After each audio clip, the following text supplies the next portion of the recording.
Welcome to the Maxwell Leadership Podcast. This is the podcast that adds value to you, a leader, so that you'll multiply value to others. My name is Mark Cole, and I'm the CEO of Maxwell Leadership. As you will learn in today's lesson, values determine the foundation of your team. That's true for my team. It's true for your team. This means that wherever you go, whatever you hope for in your team, your organization, your family, or your community, it all starts with what you value. In this lesson, John Maxwell will share the vital role values play in our organization. You'll even hear the original values that John used to build his very first business. Then my co-host Traci Morrow and I will talk about these values, how they evolved into our values today, and how they serve the organization and the vision of Maxwell Leadership.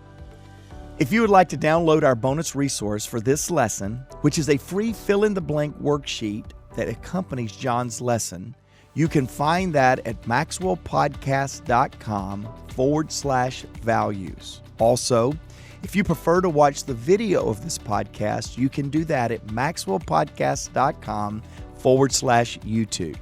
Here we go. Grab your pen, grab your paper. Here is John Maxwell.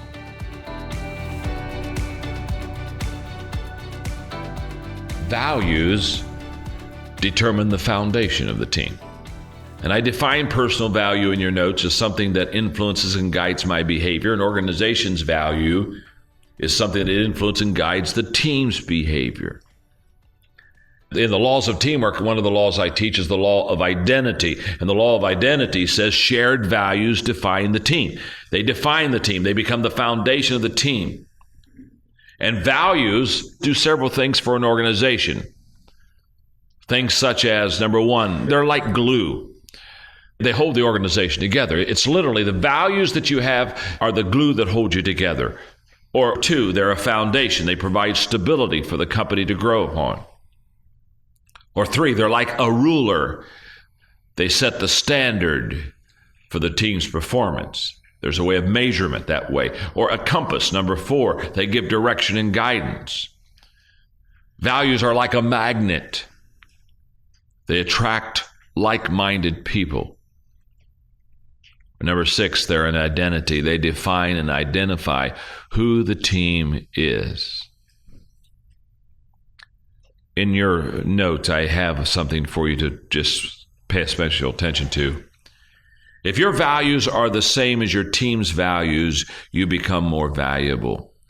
When I'm asked, and I am asked sometimes about hiring when I do leadership consulting, when I'm asked about hiring, one of the things I encourage organizations to do is to very upfront not only understand its values, but in the hiring interview process to flesh out what the values of the person is that you're looking at hiring. If a person already has the set of values basically that are your values, it's a great match. I mean, you don't have to bring them into a culture and kind of do a lot of changing the mindset. They're going to fit right in. They're going to move right in. John Wooden, the great basketball coach at UCLA, said, I've watched ball players before, and he said, what I have found is just because the talent and the giftedness is there, doesn't mean you're going to be able as a coach to bring it out of them. But he said, if their values are there, the right ones, you can bring the best out of them every time.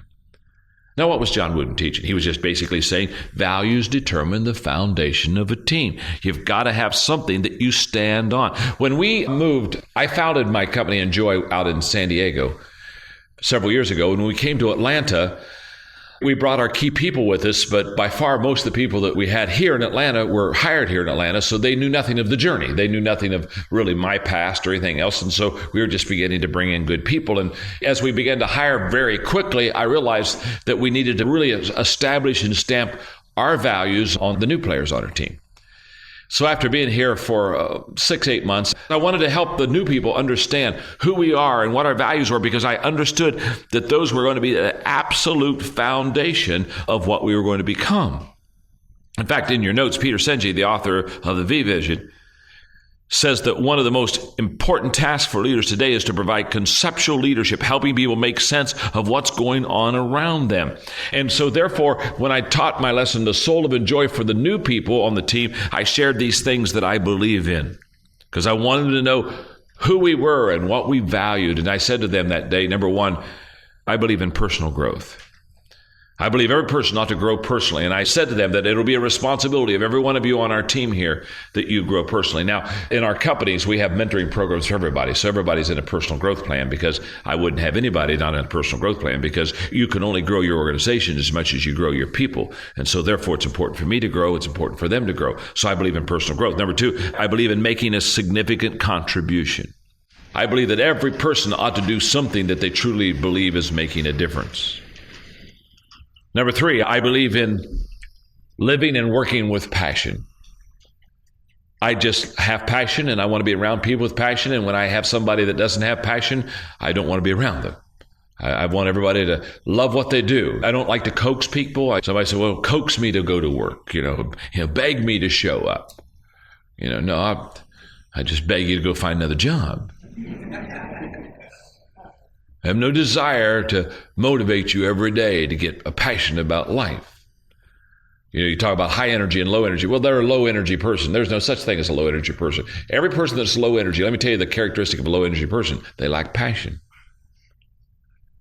Passion's what supplies the energy. Passion's what supplies the fuel. And so I want to live. I want to work with passion. I want to play with passion. Number four, commitment to excellence. I just believe in setting the bar higher than anybody else is going to set it for you, and constantly performing on a high level, no excuses. Number five, I believe in team leadership. I believe it's the only way to build an organization is by developing a great team around you, including team leadership. And number six, in living a life of integrity. And what I did is I sat down with my new people and I said, this is what I believe in. This is who I am. This is who we are. This is what is important to us. Because I realized that would be the foundation of our organization, because that's what values are. In your notes, Consultant Fillmore says, it is in the expression of one's deepest values that one finds oneself capable of leadership, because a value is something you care enough about to be able to lead from it. That's a very true statement. Hey, podcast listeners. Do you have a clear plan for growth? Achieving big results most often does not require big life changes. Small improvements over time compound into big results. Download the Maxwell Leadership app. It's the new free app where our expert guides and John Maxwell help you pace your leadership journey and set a clear plan for your own personal growth. You can also find all sorts of resources on the Maxwell Leadership app, including this podcast, information on upcoming events, and much more. Just search Maxwell Leadership in your app store and download the app today. Traci, I love what John finished right there with. He said that anyone that finds values deep within them, they are capable of leadership. Because a value is something you care enough about to be able to lead from that place, that you value. And I agree. I was sitting here as John was making that point there at the end, and I was going, boy, that drives everything that I do. I've said often, I said this to John, fortunately he never took me up on it, I would do what I do for free. I really would. I would do what I do if it cost me to do it. I love what I do, and I think that somehow relates back to the values deep within me. And I don't think everybody gets to do in their work something that they're so passionate about. So I want to be sensitive to many people can't say what I just said. At the same time, it is absolutely what drives me. Yeah, me too. And I love, so many times on the podcast, we talk about what a leader does and the behaviors of a leader. But the topic today is what influences and guides our behaviors, the things that we do. And that is something that our listeners, that we can change in ourselves if we really deeply connect. Say we're in a position or doing a job or a work that we don't necessarily love, but if we can maybe somehow get reconnected and reoriented to our values and find a way to connect that back to a work that we maybe don't love, then I feel like there's a way to connect that back to loving what you do because it's so connected to the values. Does that make sense? It does. It does. And I thought about this, Traci, as you were number one saying that, and then I thought about, and I'm not even trying to create a sideways point right here. Yeah. At the same time, this so impacted me last night. I got home late night of work, and Stephanie, my wife, was telling me about a conversation she had with our oldest grandson. Ryder's 9.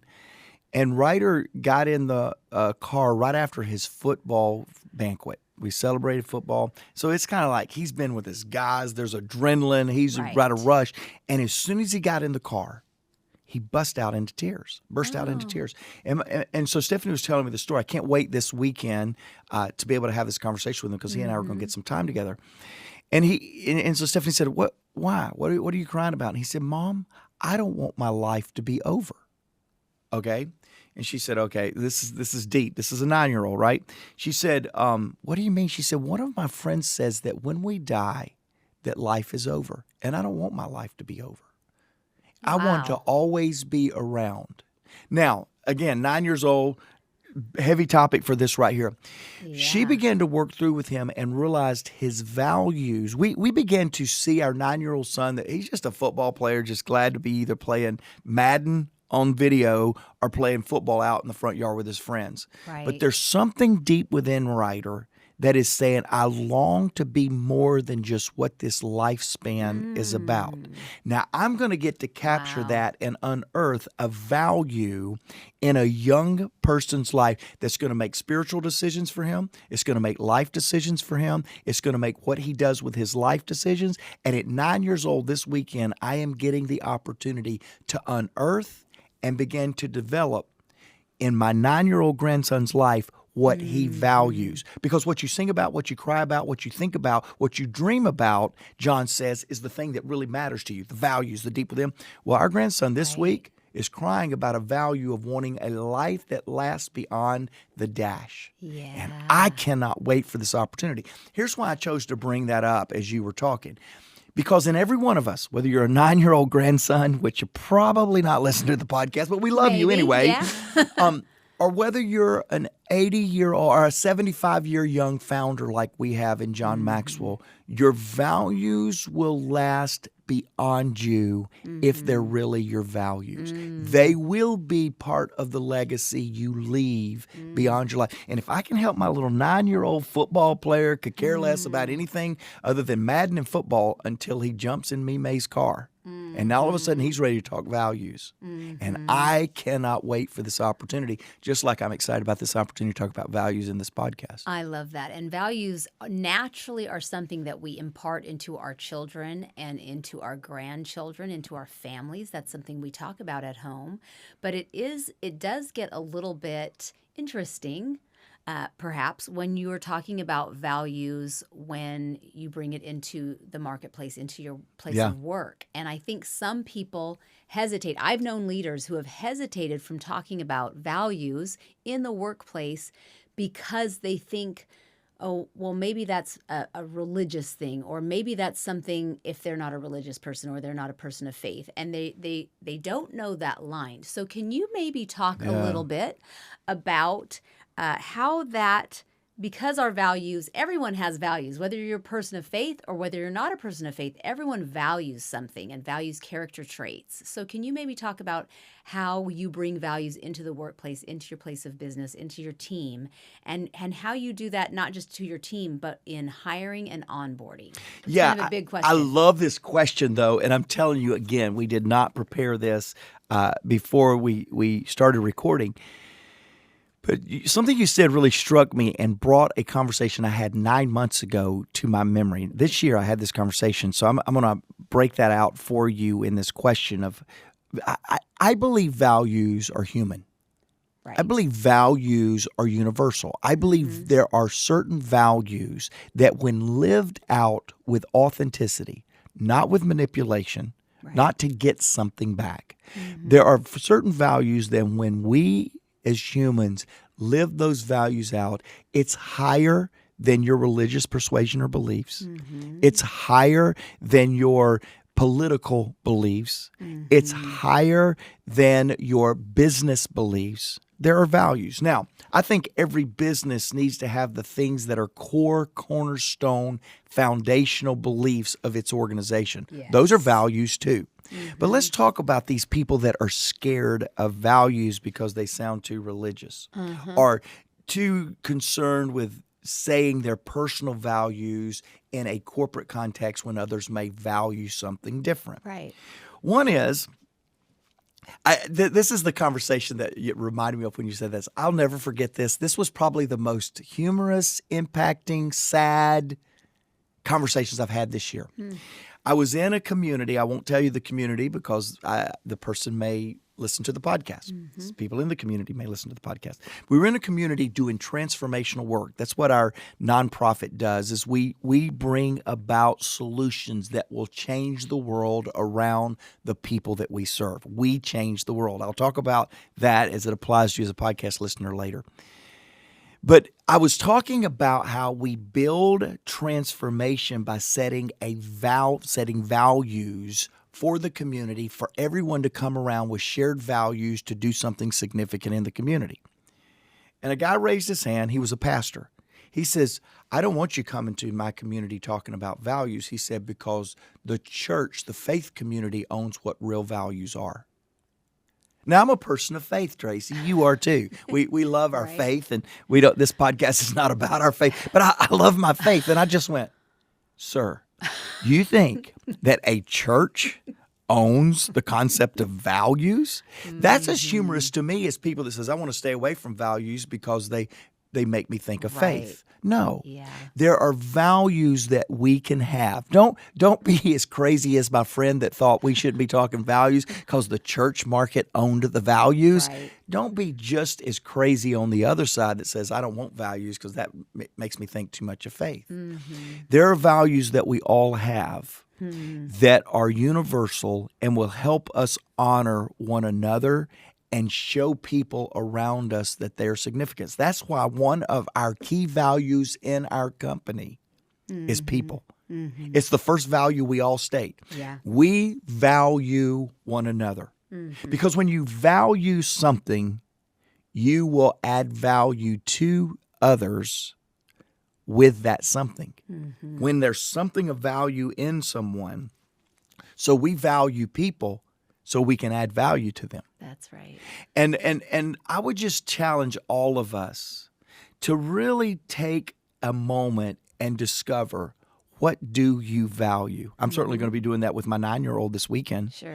What do you value, and how do you begin to put value to that? And then how do you use what you value to add value to others? So I love this topic, and I believe every organization should have stated values that would join the team and show the purpose of the organization, and every individual should know their values as well. I agree. And I'm curious, when you kind of took the reins and this and John's organization and teams became your organization and teams, did you feel any pressure, or was it different the way that you kind of led and stated and highlighted the values of the team when you kind of took the reins, or did you kind of? That's kind of a weird line, I would think, as the founder, when we went from founder to foundation, but really it was the leader to the next gen leader from John to you. Was it awkward? How does that go in succession when you become the next leader of John's mantle, carrying John's mantle, but also bringing values? How did it change much, or was it different or the same? Yeah, and let me see if I can add value to leaders that are in the middle of succession, because some of our podcast listeners are right in the middle of succession. I believe great succession comes when there is a common agenda that both leaders can say there was purpose to the agenda of the leader that is being succeeded, and there is purpose to the agenda of the successor. Right. And when you can find those common components, that should be your agenda and your platform for many years, not just to make the transition smooth, but you should find common things that link the past to the beginning. So I can truly say there's not one value that John listed in this lesson, and the values that we live out today that are in competition with each other. I state them perhaps a little bit different, maybe a little more relevant with today's time, maybe a little more succinct with one word rather than four. But really, if you go to the root and the lived out expression of the values that we have today and the values that John had for 40 years as owner of this organization, there's not any difference. Yeah. A couple of ways to say it, maybe a few ways to demonstrate it a little differently, a little more current age, but at the foundation level. Let me give you an example. Great. John and I, the business, the organizational structure, the stuff that nobody cares about but are very important, the organizational structure of the organization changed on January the 6th of 2020. I, in essence, bought it. If something was problematic, if there was a legal issue, there was a financial issue, it was all mine. That all happened in one fell pen swoop on January the 6th, 2020. Okay, let's just pause to talk about that's the timing of that. Yes. January of 2020. 6 weeks later. Oh, my goodness. 6 weeks later, I'm forced with a decision to cancel a $4.5 million event that I was on the line contractually to have to pay. Wow. With an organization, with a hotel in Orlando, Florida. Wow. But to keep that event going, which I could have, I had people under contract. I had their money. They had to come or lose their money. The hotel was going to make me pay, even though everything was shutting down around it. And I made a decision that was going to cost us $4.5 million because of why? Because to get people to travel from 56 countries in that time in January, again, the world had not shut down yet, would not have been valuing people. It would have been valuing the contract I had with those people, and the families would have been worried and come to find out many of them would have been stuck in the United States with no travel home. What a and when that nightmare. started coming down, I didn't have contractual backing. I didn't have legal ramifications. In fact, all I had was if I'm going to be held to a contract, then I'm going to hold the people that's supposed to pay me for this event to a contract, and let's just let the world figure itself out. But our values said we value people more than profit. We value our teammates, our clients, our partners more than we value whether we're going to have an event or not. And I had to make, in the first 4 weeks of ownership to where the buck stopped with me, I had to make a decision. Is our value of valuing people really bigger than $4.5 million? And thankfully, because John Maxwell has mentored me, and he was mentoring me then, at the same time, we were able to make the right decision. Our people are more important than contracts. Wow. Our people are more important than the potential ramification of $4.5 million. And by the way, all of that $4.5 million did not go away. Some of my contractual obligations still had to be paid without that. And we've been very fortunate, very blessed to be able to get through that. But the value is valuing people. Do we value people? And fortunately, in that case, we did. Wow. We got some other cases we need to grow and be better on, but let's talk about the good ones for a moment. Well, talk about it all coming down to the line. I mean, right, like your first testing of a leader, owning that is being, when John says it influences and guides my personal behavior, that you personally, before you even led your organization, as now like the ink has barely dried on your contract, and you have had to make a personal, you in your most private moment have to make that personal decision that no one else really knew you were making those decisions, and you had to make the decision: will my values influence and guide my behavior in this? That really set the tone for your whole leadership, because you could have gone a different way and it would have gone down a totally different path. And that's really putting your money truly where your values are. That's right. Wow. Yeah. Okay. Wow. So let's kind of in the same vein, he went on to talk about the values of the organization are like, and then he listed a bunch of cutesy little things like John always does, like the glue, the foundation, the ruler, the compass, the magnet, the identity. Okay, so before we go to the next group on those little cutesy things, he gave examples of, a ruler sets the standard for the team's performance, a compass gives direction and guidance, a magnet attracts like-minded people, and identity defines and identifies who the team is. So it sets the standard and the foundation for who they are. So when you hire and onboard people and you're saying this is who we are.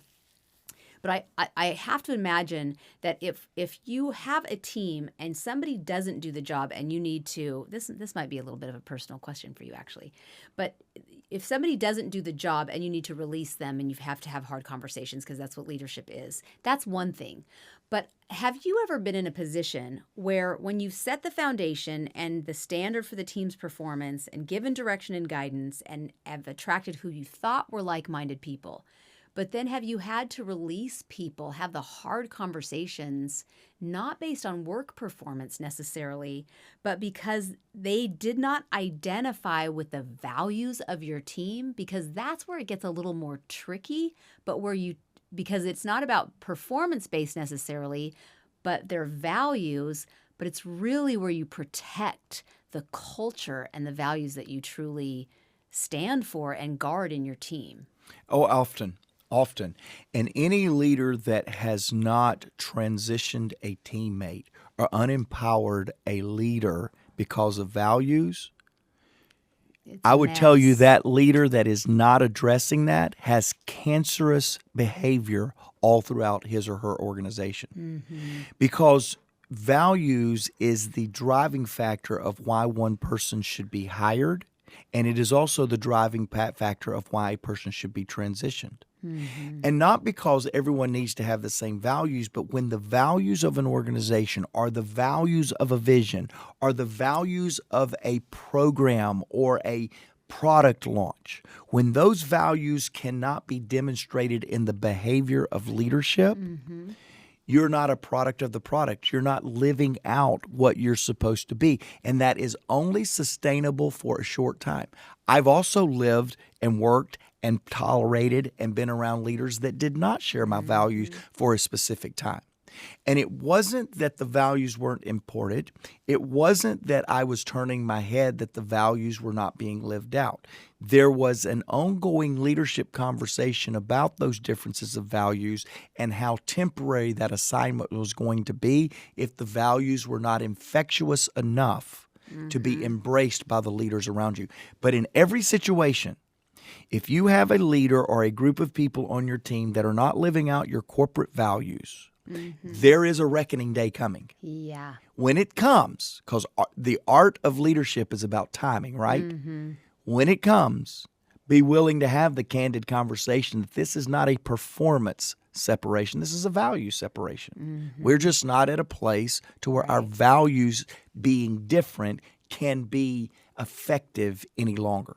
And I've been, again, in situations, in relationships, in work environments to where the lack of congruency at the value level is known but tolerated for a certain period of time, for a certain particular reason.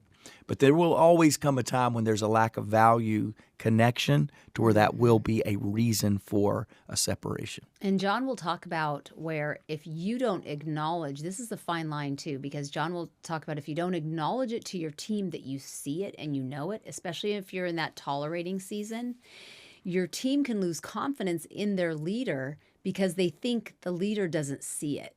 Especially if they've complained about it or reported it or discussed about something. And so how do you protect the values of the team in the tolerance stage without gossiping and without feeding the gossip mill? Well, one is, I think every leader, an assignment of leadership is a willingness to be misunderstood. If it's true what John says, that leaders see more and before, that's true at the personnel level, that's true at the personal level, that's true at the professional level, that's true at the vision level. Yeah. Leadership is about seeing more and before. John talks that. I believe it. You know it. You've done that. So then, therefore, a byproduct of seeing more and before is also being misunderstood more and before. So one is I think you have a tolerance. You have to have a tolerance as a leader to feel, be, and actually realized as a misunderstood leader, because you see a reason, you see a purpose. I think the second thing is you've got to create an environment to where when something is bothering someone so much to the point that is affecting performance or affecting their ability to buy in, you've got to create an environment that they can initiate that conversation. Because sometimes I think leaders initiate a difference of values conversation in a way and in a time that is destructive rather than constructive. They either bring it up to protect themselves because they're scared about being misunderstood, Right. or they address it with the individual, and you haven't given that individual time enough to see if there is a values alignment that can be had. And so again, it comes back to why I said that this is an art of leadership issue because it's timing. It's not a practical or a practice or one of the 21 laws of leadership issue. It is an art of leadership issue in knowing the timing, knowing how to deal with it, and knowing how to communicate that to your team. Yeah, and just making sure that one of your clear values is that gossip is a cancer in the organization, and making sure that there is that open ear policy, that open door policy, that they can approach you as the leader and you can have that private conversation with the people who are concerned, but letting them know to come to you rather than gossip and turn that. That's no better than a values match, because I don't value gossiping just like I don't value a value misalignment. Yeah, that's right. Okay, so the next thing he goes through and talks about the things that he believes in, and he gives a list of things, values that John believes in.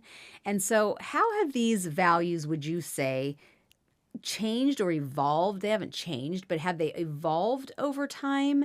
Just those first ones, we talked a little bit before we started recording, but talking about personal growth, if you want to expand on that, and even making a significant contribution, that really has, I feel like, has become almost such a big part of what Maxwell Leadership is all about, both of those two things. Well, it's interesting, and that I do want to take those two. I could take all 6 of them. I could give you our 7 values. That's not totally the point of the lesson today.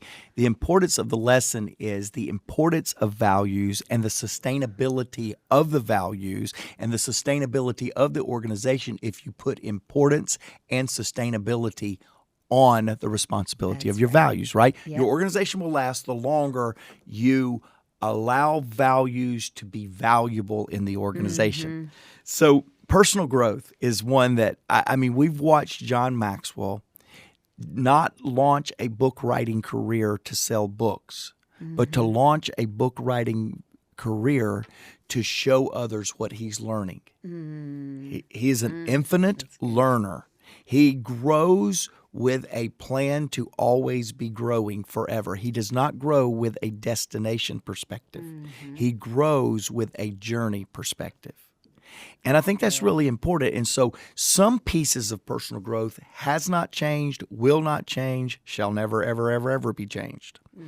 Because personal growth, we believe, is the foundation of good leadership. Leadership starts on the inside and goes to the outside. So personal growth is huge. Now, what we have done, I talked about this in a recent podcast, we have created an environment of personal growth because a lot of people don't know how to grow. So we created the Personal Growth app.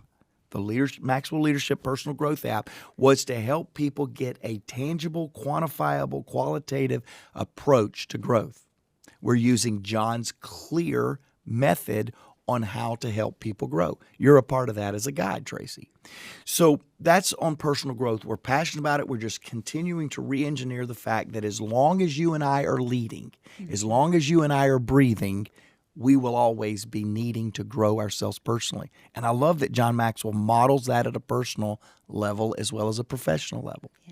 The second thing, and I'll close with this, it's been a great podcast, but is he said number 2, making a significant contribution. John's famous. In fact, he wrote in this book, I brought the book with me today. He wrote in the book, Change Your World, his statement, his mantra for transformation, for making a significant difference. I want to make a difference, doing something that makes a difference at a time that makes a difference with people that makes a difference.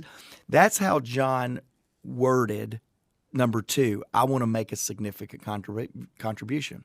We now call that transformation. So it's the same concept. It's significance. It's making a contribution. But transformation means to us, after an interaction with us in one of our products or one of our podcasts, an expectation is that transformation, a change, an improvement, a transformed quality begins to be demonstrated because of an interaction with us. That all comes from making a significant contribution. We call it significance sometimes. We go from success to significance. Once you've tasted significance, success will never satisfy. Some of our buzzwords that we have today is just a restatement of what John said many, many years ago. Yeah. I want to make a significant contribution. In fact, I believe one of the shared traits of all of our podcast family, I know it's one of mine and your shared traits, Traci, right. is we want to be a part of doing significant things, making a difference. One of the things I challenged my team to do today is off this book, Change Your World, that John wrote. I hope many of you have the book. If you don't, we'll put it in the show notes where you can get it. But really what I want to share with you today is we created a course on how to change your world, how to make a significant contribution. And we put in our show notes a way for you to link over to that program, that content that will help you make a significant difference. It's an online course. We're going to give you 15% off on that if you go and use the code podcast. When you click on that link in the show notes, it will help you realize and make a significant difference in your life. Again, pick up the book, do the online course, because we are about making a significant contribution. I want to just really make this final standout statement. Then I want to read a listener question and attempt to answer it, Traci. But we did a video recently in our foundation. Our foundation is all about bringing transformation to communities and areas around the world that have the least amount of access to transformative qualities, need transformation the most, and can't seem to get access to it. And so our foundation, the Maxwell Leadership Foundation, exists for those kind of communities, those kind of countries and schools around the world. We were just showing a video, Traci. I don't know if you saw it. We showed it at a recent foundation fundraiser that we had of this little girl in Costa Rica, grew up in a terrible situation, and she made a quote that impacted me forever. She said, when I started reading the I Lead curriculum, that's a values transformation quality curriculum, she said, I realized that the most valuable thing I have in life, we did this in our home where there was not running water. It was a desperate, difficult situation. She said, I realized that the most valuable thing I have is my values. Wow. Tearjerker. Blew us away. Yeah. And really, it's this statement that value your values. For many of us, the most valuable thing that we have, even whether we're like Angela, the little girl that has nothing in Costa Rica, or perhaps you're like me, you have more blessings than you imagine. I still would challenge you that the most valuable thing you have is your values. We had a question from one of our listeners today that I want to read. It's from Larry. Larry was inspired by the Leader Who Motivates podcast episode. He said, Mark, the thing about influence is that no one ever tells you that you have influence. I agree, Larry. He said, so it requires us to be ready to see it and hear it as much as we watch others. My question is, can you provide some thoughts and insight on this topic and your experiences? How can we know when we have influenced someone? It's such a good question. You know, I'm a words of affirmation guy. So first I'd say, Larry, is when people are giving you affirmation. Hey, this podcast matters. This podcast makes a difference. Those matter to me, and I take those comments as I'm making a difference. I'm influencing others. I think the other thing that I like to do with leadership around me is I like to identify desired outcomes after a year of my leadership in their life. After a mentorship session that I give people, I'll go, hey, I'll mentor you, but what's your desired outcome for this mentorship? In other words, we state the expectations up front, and then we work toward those expectations all along the relationship. And then the final thing I would tell you, Larry, is when you are done, do what John Maxwell does every time he walks off the stage. He goes, did I add value to you? Did this help you? And whether it's a relationship that you're mentoring, whether it's a relationship in an organization where you're the leader, when you're finished helping someone, ask them the question, did I help you and how? Did I help you and how? And that's how you'll know that you're influencing someone, Larry. Hey, to all of you that have listened in, thanks for letting Traci and I be a part of this today. Thank you so much for Traci just breaking this down to the importance of values. We look forward to seeing you next week. Bring about powerful, positive change because everyone deserves to be led well. Let's lead well.